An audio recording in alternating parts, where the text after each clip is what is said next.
Betting on sports can be hard, but hiring Morgan & Morgan is easy. Morgan & Morgan is America's largest injury law firm. They have over 100 offices nationwide and more than 1,000 lawyers. Their fee is free unless they win. For more information, go to forthepeople.com/bestbets or dial pound law, pound 529 from your cell phone. That's forthepeople.com/bestbets. This is a paid advertisement. The numbers told the story. They always do. It's one of those idiots who believe in analytics. This is a numbers game with Gil Alexander on VSiN. Friday morning to you. It is a numbers game at VSiN, the sports betting network, VSiN.com, Game Plus, iHeartRadio, YouTube TV. For those who missed it, I am wishing you a good Friday morning. Not just a Friday morning. It's Gil Alexander. It's Kelly Bidlin, everybody. Hey. My little buddy Kelly Bidley is here as well. How you doing, man? Good, man. You How you doing? Huh? Yeah. Why are you look so suspicious? Like I was. It's a very sincere question. I'm ready. I'm doing great. How are you, Gil? Gil? I don't know, Gil. How are you? I'm ready to go, man. Football Fridays. Football Fridays. Falika, Fezzik, Dr. Bob. Always the headlines on Friday for hour number 2. Can't wait for that. College Pro College is how we do it. Hour number 2. Before that, though, don't turn away yet. Jason Weingarten, with all his bets from under a cloud of smoke. UFC 309 with Jordan Sherwood. You ready for some John Jones tomorrow? Big UFC card tomorrow night. This little boxing match it feels like it's taking all the attention all of a sudden away. There's a little thing tonight. Yeah, a little thing on some guy named Mike Tyson. Yeah, I believe is how you pronounce it. Yeah, we should probably circle back to that here at some point here in the hour. And of course, we'll do Are We Sure? Are We Sure for Week 11 in the National League, in the National Football League. Estamos seguros for those listening in Spanish. Are we sure about certain things in the NFL? Which means we have to begin. We're contractually obligated to begin with last night's football game. Philadelphia Eagles take down the Washington Commodores 26-18. Washington is, and we have said this on this show. I have said this on the show now for 4 to 6 weeks. They are exactly who we thought they were, right? They are a team that is capable of beating teams that are as good or lesser, but a step up in competition doesn't quite work out for them at this point yet. That is why they couldn't at any point be power ranked higher than the bottom half, not only the bottom half, but about 8th at the most in the top 10 power rankings. Now, that didn't stop me from micro betting them last night, by the way. First quarter, first half game. Game didn't work out so well. When we got to 4, I couldn't resist anymore. Man, that was surprising. I saw 4.5 at one point. Yeah, it did get to 4.5 at one point. This is, listen, Eagles just a better football team. They wore down Washington. Here, let's go back to this because everybody, once the game is over, there's a certain Eagles won, Washington lost, and let's say all the positive comments for Philly and all the negative ones for Washington. There are plenty of negative ones for Washington to go around, but there was a lot in here for this game followed the same trajectory as that Philly-Cincinnati game a couple weeks ago, which is to say Cincinnati and Philly were tied through 2.5 quarters of that game before Philly took over with a pick. There was a fumble. There was a stop on downs. Philly just wore them down in the same way that they wore Washington down yesterday. I would argue that for 2.5 quarters last night, the Washington defense might have been the best unit on the football field yesterday. I had mentioned that last week, too, that everybody thinks the Washington defense sucks. It's not the 85 Bears, don't get me wrong, but they don't suck. And they showed that for a long time before they got worn out yesterday because then it was the Washington offense that was just so putrid. The Philly defense took over, and the Washington defense was on the field for so long that I think they just got worn out of that football game. But and people are going to talk about Jake Elliott missed 2 field goals and he missed an extra point. That is true as well. That muted the score. But there are moments in the game that get lost. 7-0 Washington. There was a drive in the second quarter where you may remember Jaden Daniels threw to the feet of Noah Brown. Noah Brown was wide open inside the 30. The subsequent play, Austin Eckler could have just walked to a first down. He just dropped the ball. So there were moments like that also, right, which were self-inflicted, that were unforced errors by Washington as well. So let's not erase that part of it. I will say this, though. Jaden Daniels, worst game he's played. Philly deserves credit for that. I don't know how much of that was game planned by Cliff Kingsbury, that Jaden Daniels would not go downfield, or how much of it was that he just could not go downfield. Terry McLaurin targeted twice in this game, only caught 1 pass. I believe only 2, until that last drive, I think only 2 wideouts caught a football, only once each. I think De'Ami Brown with a 4-yard completion at one point as well in that game. So absolutely, Philadelphia Eagles, better football team, wore them down.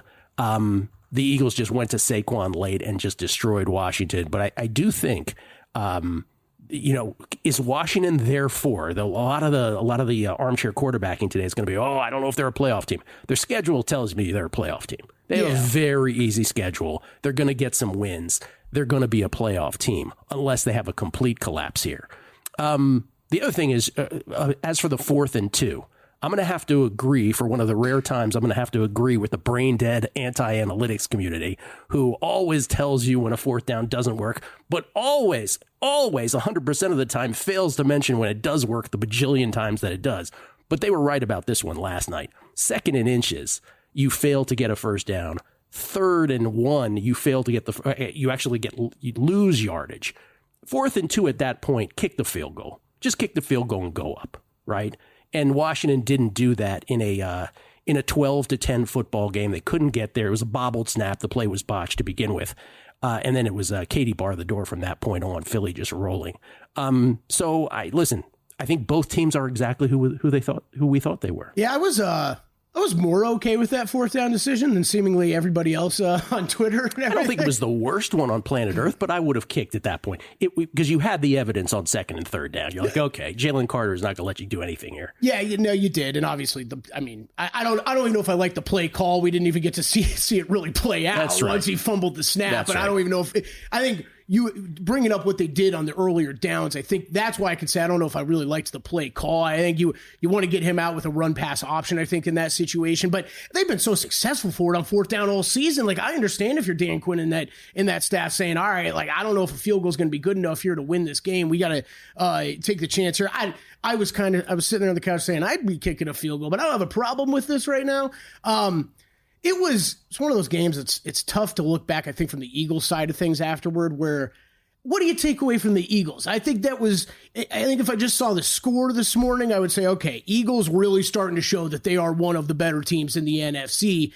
And I don't know, after watching the whole game, I don't know if I can sit here today and say that they had a great 4th quarter. That's what I can tell you. They had an amazing 4th quarter. That's what I'm just saying. I just think they're so good and the other team is so bad narrative is just incorrect as how the football game went yesterday. Now, in the end, are they the better football team? They are. Listen, 435 to 264 in total yards. And even that was a bit cosmetically colored by the last Washington drive. Can we speak about that last Washington drive, by the way? Yeah. The lack of urgency down two scores was also very odd. First of all, there's a bunch of little signs, right? So Jaden Daniels is a relaxed guy to begin with, but when I was watching the pregame and they had him and they took a shot of him in the hole there before they went onto the field, and I'm like, this is one of those things where, like, the relaxed look. We used to say this about Robinson Cano in baseball. Robinson Cano had this really, like, nonchalant way about him. And when things went well, when he's playing for the Yankees, right, and things went well, you're like, look, he's so cool. Right. But when they don't, right, when they don't, it's very easy to turn on that kind of body language. So Jaden Daniels was it's not his body language, but like his sort of nonchalance with the face before the game. I'm like, oh no, I don't know if this is going to be a rough one or not. Again, that was his worst game.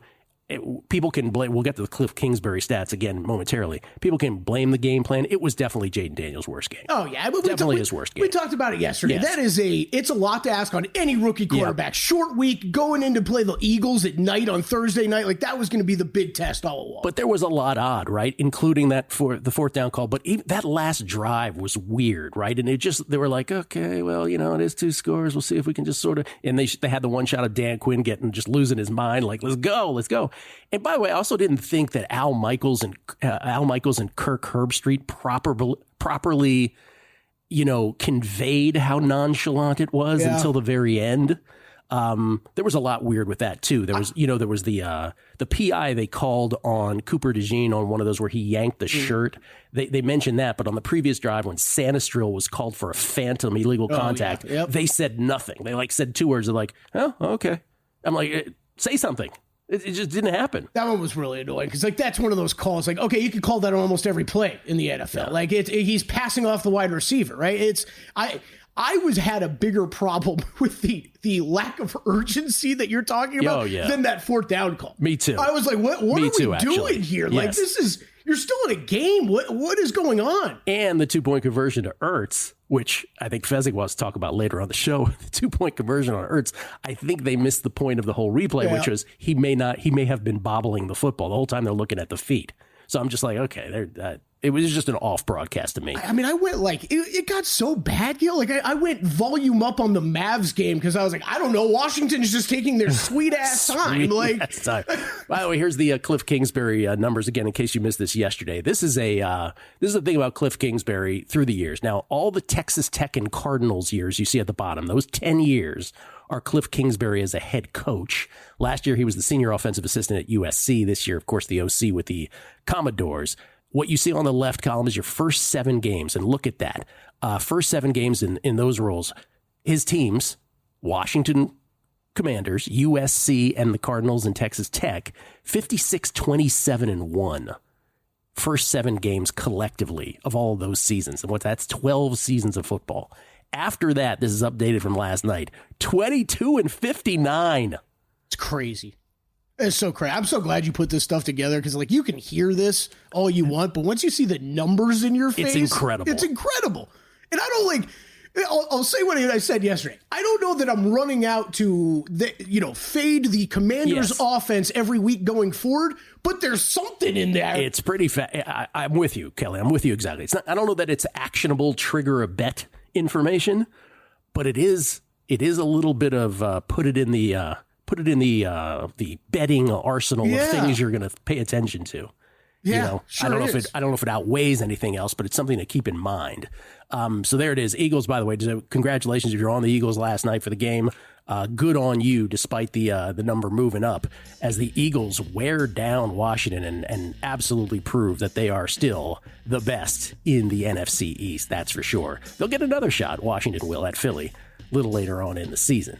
We'll come back. We'll talk about things we are or not sure about in the NFL, a little segment we like to call Are We Sure? That and some Tyson Paul talk from Teddy Atlas's perspective next on A Numbers Game at VSiN, the Sports Betting Network.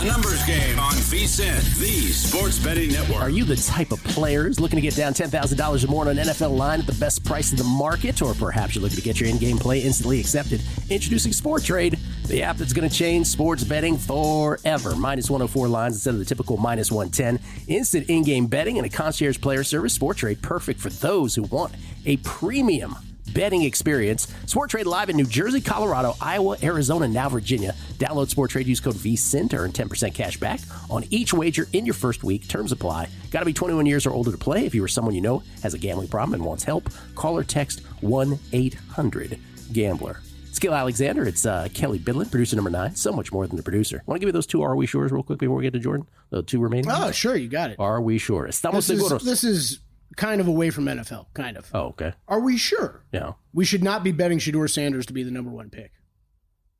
Well, we're not. Should we be betting him right now? I know it's so many double negatives. Yeah. There's a lot of double negatives. We are sure that we are not sure. No, I'm not sure that we shouldn't. Does that make sense? Yeah. He's over 2-1 right now. Especially everybody's conspiracy theory where it's like Cowboys fire McCarthy, hire Dion, Shedeur. I don't know. He might very well be the first pick. He might. I'm kind of starting to think about it, especially since some of these other quarterbacks, like Carson Beck, right? Like he's falling off. No. I don't know if he's right there. All right, NBA one for you. Are we sure Wemby will be in the MVP hunt at the end of the season? I don't know about that.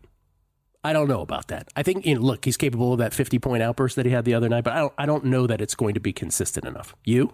I don't know either. That's why I wanted to ask the question. So. I'm really excited at the possibility, though. You have a ticket? Yeah, we both do. Right? It's like our Bengals ticket. Didn't we bet it as soon as it opened? Yeah, we bet it as soon as it opened. I don't. I have it. It did go to 150 to 1 to 50 to 1 real quick after that 50 burger. Sure did. Right? But I'm all about Steph at this point. All about Steph. It's a big combat sports weekend. Let's talk some UFC 309 with Jordan Sherwood, who joins us courtesy of the Progressive Guest Line. He is, of course, the co-host of the Unnamed MMA podcast. You can follow him on Twitter at Wood on ESPN 1000. Jordan, how you doing, man? I'm good. Yeah, like you said, it is a very interesting, almost DeLorean time machine combat sports weekend with the Paul Tyson fight and then UFC 309. with Stipe Miocic and John Jones fighting for the heavyweight title. Yeah, before we get to John Jones and Miocic, let's talk about real quick to see if you have any thoughts on Mike Tyson and Jake Paul. Do you? Yeah, I mean, look, it's going to be a spectacle. It's on Netflix, thankfully, so I will be watching if I'm awake, because I don't know what time they're going to head to the squared circle. If you're a fan of Mike Tyson, I probably wouldn't suggest watching. I think the likely two scenarios are either a knockout or a split decision, controversial decision in Jake Paul's favor. When I handicap mixed martial arts fights, you have to take in age gaps into account. And certainly when you're talking about 3 decades of a difference in boxing, I think you do as well. So as much as I'd love to see Mike Tyson, go back to his glory days and knock out Jake Paul, I don't see that scenario happening. So I think it's Paul via KO or Paul via decision as the likely result. Do we just live bet Paul after like round 3? Like when Tyson tires about. See, Gil's getting upset about this. I knew you were going to bet this in the end. I knew you were going to bet it. You can't resist. I thought you weren't even going to watch it. I don't know that I will. But if I am, totally I think I'm going to live bet him after. Well, maybe rounds. I won't be able to resist either. We'll see. I just don't want to see Jordan. The only thing I don't want to see Mike Tyson on his back from this. I don't need that image. Yeah. I just don't need that image. All right, let's get to UFC. Yeah. I was just going to say, probably don't watch it then, because that could happen. Okay. All right. UFC 309, John Jones, as you said, the main event, John Jones and Stipe Miocic. This is a John Jones, Miocic. John Jones, a big favorite here, minus 625. John Jones, when last we saw him, was taking down Cyril Gane, but that was over a year ago. But he's had a year to prepare for this, right? And Miocic, the thing with him is great career. I think most people remember, and maybe this feeds into this line being so lopsided, most people remember him losing to Ngannou, I suppose. But before that, he was awesome. How are you betting this? Pretty interesting fight. Yeah. I mean, look, it should have happened years ago. It was booked for March. But John Jones suffered an injury, so it's over a year since he competed, but it's been over 4 years since we last saw Stipe Miocic inside the octagon. And granted, Miocic is a future Hall of Famer, probably considered the greatest heavyweight champion of all time. But what is he going to look now like at 42 years of age against John Jones, who looked brilliant, as you alluded to in his heavyweight debut? He's now had a year and a half to get adjusted to fighting at that weight class and not at 205. And it's just a difficult matchup for Stipe Miocic. He's going to have to negotiate the distance because John Jones has that unbelievable reach. So Stipe is going to have to sit in the pocket. Stipe has always relied on his wrestling during his career and his, becoming the heavyweight champion. Jones is a better wrestler than him, and I think can utilize that. So I agree with the odds. They're completely lopsided. I do expect John Jones to completely run through Stipe Miocic because I don't see an opportunity where Stipe is going to be able to land one of his strong power punches and cause John Jones some issues, because John Jones has never been touched throughout his entire mixed martial arts career. So here's the play. I think at some point John Jones goes to his wrestling and gets Stipe on his back and locks in a submission. The price is high on that because Miocic has never been submitted in his mixed martial arts career. He's only been knocked out. But I think John Jones has relied on submissions, relied on his grappling. So at that price point, which I've seen it anywhere between like plus 250 to plus even 400, I think that's the likelihood result that you have to play. Okay, John Jones via submission, and there's no doubt John Jones, correct me if I'm wrong, best pound-for-pound fighter in the history of UFC, yes? Yeah, look, the only blemish on his career is what's happened outside the cage. He had a DQ loss early in his career, which has now been kind of retracted because they now allow the 12-6 elbows. And I hope John Jones looks brilliant. I hope he has the itch to fight one more time because Tom Aspinall, the interim heavyweight champion, that's the fight most fight fans want to see, and hopefully we get it. If they pay John Jones enough money, I think he'll step in the cage and fight Aspinall. All right, co-main, Charles Oliveira, Michael Chandler. Oliveira, a minus 245 favorite here. They fought before. Oliveira stopped Chandler early second round. Now Chandler's older, still giving away reach, still giving away height. How is this going to be any different? It's not. I see Charles Oliveira probably having a Charles Oliveira fight where he likely gets dropped in the first round, looks like he's going to get put out of there, and then recovers and finishes Michael Chandler. You got to remember, Chandler's been preparing for a fight with Conor McGregor at welterweight for the last 2 years. That fight never came about. Now he's fighting at lightweight against a guy that finished him. Charles Oliveira looked great in his last 2 fights, even though one of them was a loss. And Michael Chandler, despite his career and being at the top of the marquee and a former champion in other promotions, gets hit a lot. And he has some of the worst defense we've ever seen in mixed martial arts. Oliveira is going to land something. So, look, I think you got to get that price point down to about -200 for Oliveira inside the distance. And I see a submission happening as well. So there's plus money there. Oliveira wins the fight. And as Kelly was talking about betting it live with us off the air, the Paul Tyson fight, maybe you bet this live, because I think Oliveira maybe loses the first round and then bounces back and gets the finish. I'm no UFC expert, but gets hit a lot doesn't seem like an optimal strategy. It's not a good strategy to lead with your face. No, not a good strategy. Bo Nickel also on the main card. He is a prohibitive favorite against Paul Craig. Bo Nickel, a 6-0 lifetime. How are you choosing to bet this? Yeah, I think Bo Nickel wins this fight in the first round. Paul Craig, likes to be put on his back because he relies on his submission game. And Bo Nickel, that's where he shines, is in top mount position.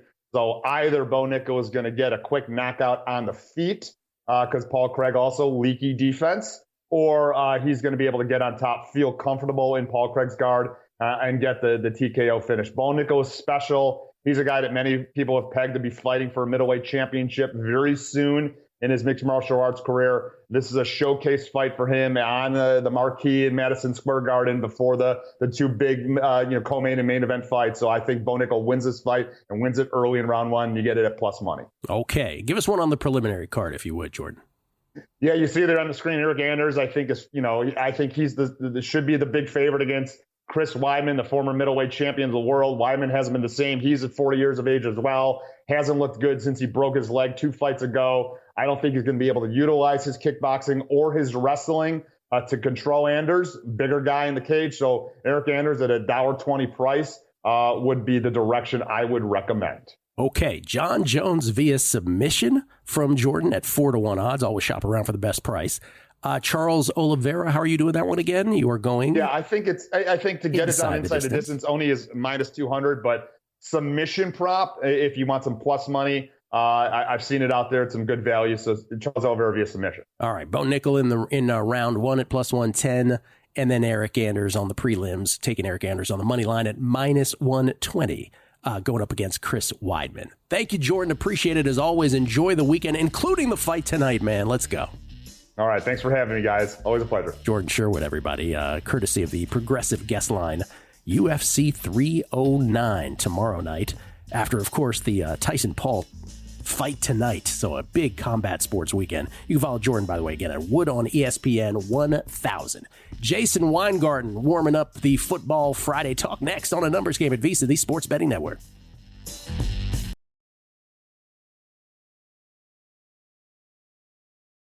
The numbers told the story, they always do.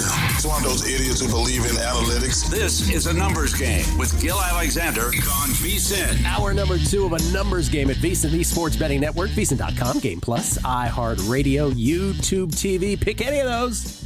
Just appreciate you allowing us to be part of your morning each and every morning right here on A Numbers Game. This is the hour you've all been waiting for. Falika, Fezzik, and Dr. Bob standing by, ready to do their thing. Matter of fact, let's not have them stand by anymore, Kelly, shall we? Let's not. Let's do this. Chris Falika joins us, courtesy of the Progressive Guest Line. You may know him as the Bear, El Oso, from Fox Sports. You can follow him on Twitter at Chris Falika, Fallica. How you doing, Christopher? What's happening? We got to get this hour sponsored by the Legends Club. Or something. The Legends, whatever you could think of. That's the name, the Legends. Or a hotel chain. Can I start with my favorite question? Please. Chris, where are you staying at this week? Oh, yeah. Beautiful, beautiful hotel. The Renaissance. Okay. Renaissance Boulder in the Flatiron area. Very, very comfortable accommodations this week out in Colorado. In honor of my backup quarterback rankings, someone asked this of you, could you rank discount hotels 1 through 5 for us? We got to do a full that you've podcast stayed in on this. Oh, can I come back to that? Sure, on that? you can. I don't want to waste time while I rattle my brain through and Okay. think about it. All right, please take all the time you need. Take all the time you need on that. I will. Next week, I promise. I'm contractually obligated to ask this. I know it's the second time I've used that phrase today, but Tyson Paul, are you doing anything with this? No. Okay. There's no chance this fight isn't rigged, right? No, I don't think there is. I don't think there is at all. Jason Leyva, though, Jamie Leyva, pardon me, this is, again, people's thoughts are reflected well in these tweets. He says, I agree with everything you guys said about the Tyson fight. However, he spells it, if there ever was a boxer to go off script, it would be Mike. I will definitely be watching. Who doesn't want to see Paul get knocked out, have a magnificent... But that's the thing. We all grew up getting together in the late 80s and such, like it was how quickly is Mike Tyson gonna pummel Marvis Frazier into the ground, and that was like that's what we want to see. We want to bring back those memories of happiness and seeing Mike Tyson, the most feared man on the planet at that time. But is that going to happen? Probably not. Marvis Frazier, I believe, was 29 seconds. Don't hold me to that. Something like that. Michael Spinks was 91 seconds. Don't hold me to that. Something like that. Okay, let's get to college football. You were through text this week. You had some very interesting thoughts that have led to some very interesting bets. The floor is yours, sir. Yeah, if you look at the SEC, it's a really, I don't want to say ridiculous, but there are going to be a bunch of tiebreakers that come into play here. And I think ultimately what's going to happen is you're going to get the winner of Texas A&M taking on either Alabama or LSU. And I think Alabama should beat Oklahoma. Alabama should beat Auburn. I think each of those teams are 1-5 in the SEC. And then you're looking at Alabama versus the winner of Texas A&M. You can get Alabama still around 4-1 or so to win the SEC title. I think that's a really good bet, being that under these scenarios. I think a lot of this also assumes Georgia as a 10-point favorite beat Tennessee tomorrow, which is a likely case. But then the way the tiebreak's probably going to break down, you're going to see Alabama in that game. And 4-1, I think, is a really good bet there. 420 was what I saw them at FanDuel a couple of days ago. I don't know what it's moved to now. And then yesterday, I bet as a result of that kind of correlated, Jalen Milroe at 23-1 to win the Heisman. Because I think if you do get Alabama in that game and they do win the SEC title, you have to, I don't want to say assume, but say Colorado, who I have a Travis Hunter ticket, of course, there's a little bit of a hedge against that. Say Colorado loses a game and doesn't get to the Big 12 championship game. Say Oregon gets to the Big 10 championship game and loses.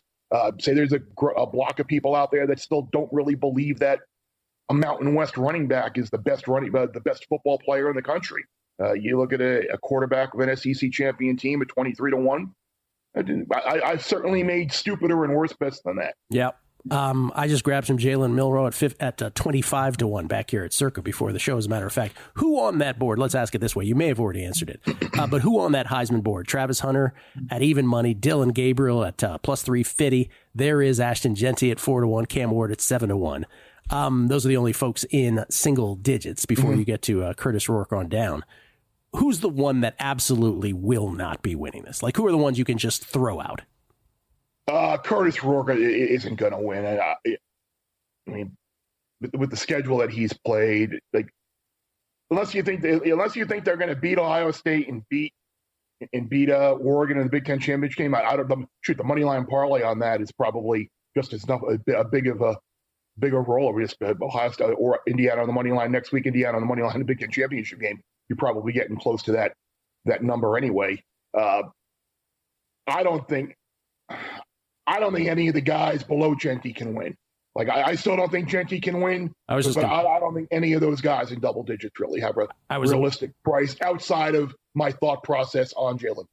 I was about to say, it sounds like you softened your stance on Jeanty a little bit there, though. Like you're opening the door a little bit for him. Well, I think if you play out the scenario that I played out, and maybe Alabama doesn't win, and everything happens, and it's like, okay, he ran for however many yards. Boise's going to the college football playoff. Maybe it's just kind of this default award, but I still don't think that's going to happen. I think in real world, I think we've ultimately narrowed it down to two: Travis Hunter and Dylan Gabriel. And my flyer on Milroe probably won't win, but like I said, I think it does have a chance if things get a little crazy here in the last couple weeks of the season. Okay, college football this weekend. Where are you going to be, by the way, with Big Noon Saturday? We're in Boulder. We're in Colorado before the Colorado-Utah game, and it's interesting because I was listening to Jason as well, and the number is crazy. It's drifted up into double digits, and you got to go back a long ways to find last time that Utah were a double-digit favorite. It's funny, you hear the stories this week about the Utah football building from people who have been there a while and around the program. They said they have not seen that building and is despondent of a mood as they were on Monday morning. So who knows if they come out of that. The one thing I will say for Jason is the best thing for Utah is they're as healthy as they've been in the front seven all year long. So that should probably give them a decent chance of slowing down the Colorado attack. But yeah, I'm with them. I certainly couldn't lay double digits here with Colorado. All right, let's hear him. And please don't say Kansas. That's all I'm asking. Please don't say Kansas. No, I'm not going to say Kansas. Okay, thank you. I don't want to do that to you. I don't want to put through Jake Retzloff hate there. Thank you. But I did have Utah last week. I played Washington tonight -3.5. It's up to 4. I wouldn't go higher than 4. I think it's moving towards 4.5. But UW has been a much different team at home this year. Will Rogers is going to play. Yes, I see you're showing 4.5 at Circa now. So I think there are still some 4s out there you can find. UCLA amazingly owned the line of scrimmage last week, running the ball against Iowa, who wind up having to play a converted linebacker as a backup quarterback. And in that game, I don't think they're going to be as fortunate tonight. So I would still lay 4 with Washington. I took 14 with Wisconsin against Oregon, solely because Wisconsin looked so bad the last time they played. And I know they've been blown out by 2 top 10 teams on their home field, and I don't think they're necessarily that good. But Oregon, you kind of get this vibe. Like, they played great ever since that Ohio State game. At some point, I think they just might have like a go through the motions kind of game. And maybe that's good enough. Look, this isn't a situation where Oregon in the BCS or a 14 playoff needs to go out and put up a big number for style points. They know they beat Wisconsin. They beat Washington. They win they're in the playoff, and they're the number 1 seed. So it's about, I think, kind of just managing the game, managing workload, and making sure you don't get Dylan Gabriel or Birch or anyone else injured come second half. So I played Wisconsin +14, and I played San Jose State +14 against Boise. But I don't think this is going to be a gimme game for Boise. You look at the couple of games Boise's had on the road this year on Mountain West play. They were life and death at UNLV, who's a good team.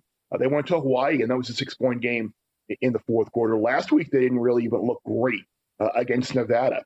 Nick Nash is one of the best wide receivers in the country. I think San Jose State and that offense can put up points here. Their rush defense is not terrible. So I think 14's a lot here. I took the Spartans here plus the points, and I played a Missouri team total under 14.5. I think Missouri is the biggest fraud in the country. Somehow they're 3-2 in SEC play, and they probably should be 5-0. You beat Vanderbilt in double overtime on your home field. You scored a touchdown with 46 seconds left to beat Auburn on your home field. You scored 2 touchdowns in the final minute to beat Oklahoma on your home field. Those 2 teams, like I said, 1-5 in SEC play. All 3 of those games were in Columbia. Now you're on the road with Drew Pine, most likely at quarterback, against a really good front. And you talk about a season of what could have been. South Carolina, I think, is like the perfect example of that. They easily could be 8-1, kind of gave away a game against LSU early in the year. Very possibly could have beaten Alabama in Tuscaloosa. So South Carolina, one of those teams, 6-3, but much better than what their record indicates. Wow. Chris Felica calling the Harvard of Boone County the biggest frauds in college football. Tell Parle. I'm sorry. Don't tell the Grover Cleveland of I was just about to say or Ben Wilson about that. Parles and Wilson, shots fired. Exactly. Elliot Bowman too. He had to correct my English earlier today before the show. Really? Yeah. Wow. Real quick, rapid fire. Will there be a 3-loss team in the playoff ultimately? I'm going to say no. And I'm basing that on how the committee ranked the basically loss-ordered teams this week. I'm going to say no. I'm going to say no 3-loss team. I fear yes. That is my stance currently. Okay, we'll see. And then your favorite NFL play of the week is? It was Philadelphia last night, but I'm going to get sucked. I'm going to get sucked into the Bengals again, and I hate myself for it, but I'm going to do it. You look at the quarterbacks that the Chargers have beaten this year: Minshew, Bryce Young, Bo Nix, Spencer Rattler, Jameis Winston, Willie Levis. Next 4 games: Joe Burrow, Lamar Jackson, Kirk Cousins, Patrick Mahomes. There's a time to bet an all-win total maybe on the Chargers going under, and maybe bet against the Chargers. I think it starts on Sunday. And just to clarify, Chris said he was sucked into it. Just want to make sure everybody heard that. Thank you, Chris. Yes, appreciate it. Correct. Fezzik is next from V.